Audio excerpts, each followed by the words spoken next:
Sandeep ji Canada से। राधे राधे महाराज। राधे राधे महर्षि। महर्षि इन्होंने काफी लंबा लिखा है। इसका भावार्थ ये कह रहे हैं कि जो नाम का भाव है, जैसे कोई संत महात्मा जपते हैं तो उसका एक अलग प्रभाव होता है, और जो एक नॉर्मल इंसान जपता है उसका एक अलग होता है। ये कह रहे हैं कि जैसे राम सेतु में हनुमान जी हैं। पहले इतना रुकिए फिर आगे बढ़िए। संत महात्मा किनको कहते हो आप? किसी वेश को कहते हो? किसी पद को कहते हो? संत महात्मा एक वृत्ति होती है, एक स्थिति होती, समझ रहे हो ना? पहले तो भ्रम हटाओ कि किसी हम वेश को ही केवल संत महात्मा कहते हैं, या किसी पद में बैठा है तो हम संत महात्मा कहते हैं। संत के लक्षण वर्णन किए गए। ये आचार्य परंपरा से वेश मिला हुआ है, लेकिन संत के लक्षण नहीं है तो उसे संत नहीं कहा जाएगा। संत के लक्षण है, पैंट शर्ट में है वो तो संत है, साधुता है उसमें। पहले इस बात को स्वीकार कीजिए। अगर वेश है और लक्षण नहीं तो वो संत नहीं है। भेष नहीं और लक्षण है तो संत है, और भेष और लक्षण दोनों है तो क्या कहना, महापुरुष है। बात समझ गए? अब बात करो, क्या खास बात है जो नाम का प्रकाश उनके हृदय में जैसा होता है वैसा दूसरों के हृदय में क्यों नहीं होता? कारण दूसरे संयम का बर्ताव नहीं करते, मनमानी आचरण कर बैठते हैं। अगर मनमानी आचरण ना करें और शास्त्र सम्मत आचरण करें तो वही उनमें प्रकाशित हो जाएगा।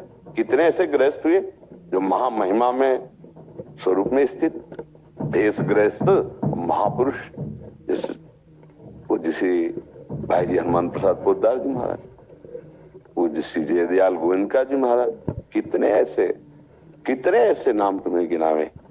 और इतिहास भरा पड़ा है, गृहस्थी में रहे, महापुरुष रहे।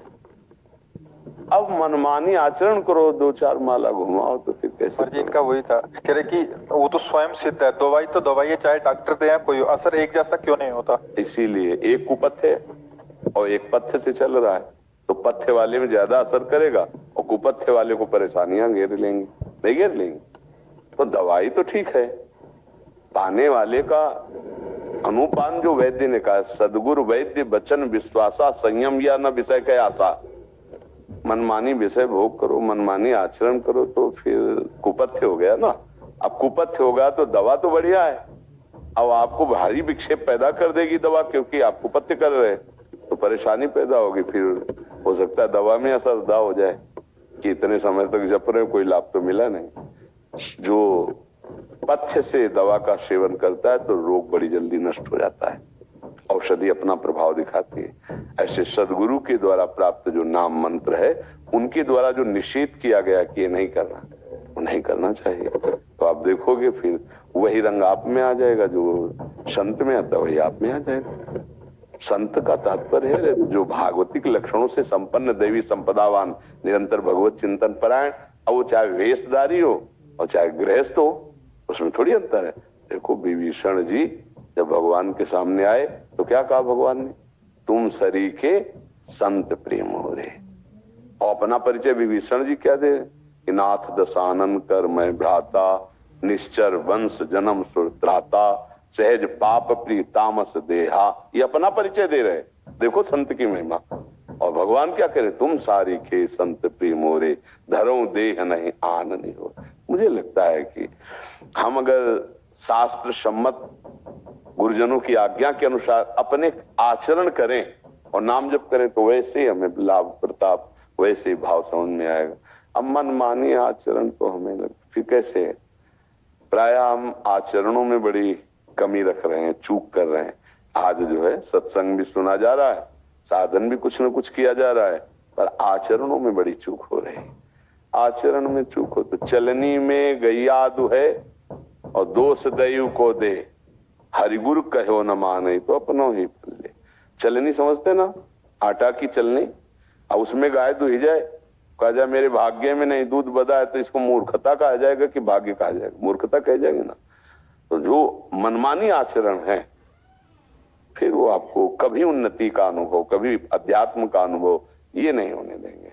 आज मनमानी आचरणों की बाढ़ आ गई है, कौन भगवान की बात मानता है, कौन गुरुदेव की बात मानता है, कौन संत जनों की आज्ञा का पालन करना चाहता है। मन मानिया, जैसा मन बोले वैसे ही करना है, वही खाना, वही पीना, वही सोचना, वही समझना। कौन गुरु के वचनों के अनुसार चलता है?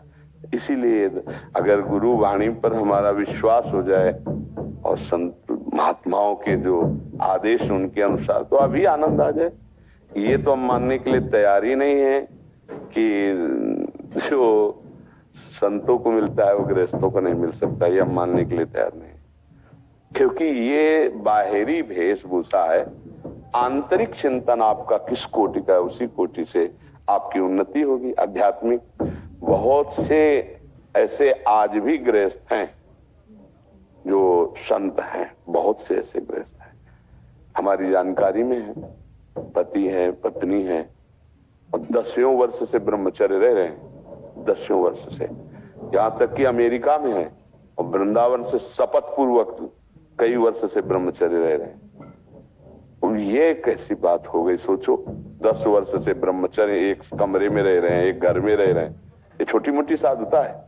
और ऐसे एक नहीं 10-20 जोड़े होंगे ऐसे जो ब्रह्मचर्य से रह रहे हैं और साधना में लगे हुए, और पत्नी है, सब पूरा परिवार। आप उनको क्या कहेंगे? संत नहीं कहेंगे। सोचो, संयम से रह रहे हैं।